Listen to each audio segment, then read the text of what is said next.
Good morning അമ്മേ. അയ്യോ, മോളെന്തിനാ ഇത്ര അതിരാവിലെ എഴുന്നേറ്റത്?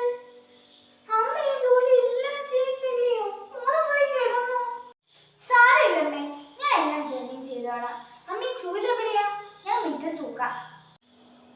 വേണ്ട മോളെ, അമ്മ ഇവിടുത്തെ എല്ലാ ജോലിയും ചെയ്തിട്ട് മോളെ വിളിക്കാം. മോളെ പോയി വിശ്രമിച്ചോ. അമ്മ വിളിക്കാം കേട്ടോ. താങ്ക് യു അമ്മ, എനിക്ക് അമ്മ ഒരുപാട് ഇഷ്ടം. ഇങ്ങനെ ഒരു അമ്മായിമ്മ കിട്ടാൻ പുണ്യം ചെയ്യണം. ദൈവമേ ഈശ്വര, എൻ്റെ മോൻ പോലും ഇങ്ങനെ പറഞ്ഞിട്ടില്ല. എൻ്റെ മരുമോളെങ്കിലും എന്നെ ഇഷ്ടമാണെന്ന് പറഞ്ഞല്ലോ. എൻ്റെ ഈശ്വര, നീ എനിക്ക് നല്ല മരുമോളാണല്ലോ തന്നത്. പണിയെല്ലാം കഴിഞ്ഞു. എൻ്റെ ഈശ്വര, 11 മണിയോ? ഇതുവരെ ആ പെങ്കൊച്ച് എഴുന്നേറ്റില്ലയോ? എൻ്റെ മരുമോള്, എൻ്റെ ദൈവമേ. എടി മീനു, കഥ തുറക്കടി. 11 മണിയായി. എടി എഴുന്നേക്കടി. ഗുഡ് മോർണിംഗ് അമ്മേ. ഓ വന്നോ? Good morning. ഒരു ഗുഡ് മോർണിംഗ് വേണ്ട. അവിടെ ഗുഡ് മോർണിംഗ് കുറേ പാത്രം കിടപ്പുണ്ട്. ആ ഗുഡ് മോർണിംഗേ അവിടെ പോയി അവൻ കഴുകിയാട്ടെ കേട്ടോ. പാത്രം കഴുകി കഴിഞ്ഞു എത്ര പെട്ടെന്ന്.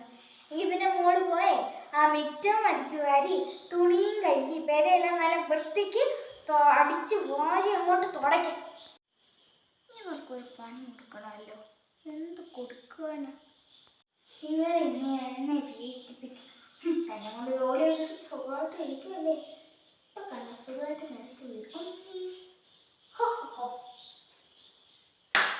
കുറെ ഒഴിച്ചേക്കാം. സമാധാനം.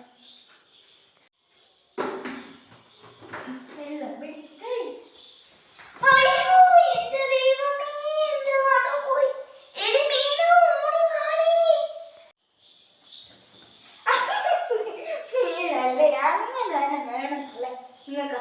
എന്നെ കൊണ്ട് നിങ്ങൾ അവിടെ നിന്ന് ജോലി ചെയ്യിപ്പിച്ച്, കുറെ ജോലി ചെയ്യിപ്പിച്ച് കിടത്തി ഓർക്കെ അതുമില്ല. എന്നിട്ട് നിങ്ങൾ അവിടെ സുഖമായിട്ടൊന്ന് TV സീരിയല് കാണുമല്ലായിരുന്നോ? ഇനി നിങ്ങളിവിടെ സുഖമായിട്ടിരുന്ന് എന്നെ കളിച്ചുകൊണ്ടിരുന്ന. അപ്പൊ ശരി, ബൈ. അയ്യോ നാട്ടേ.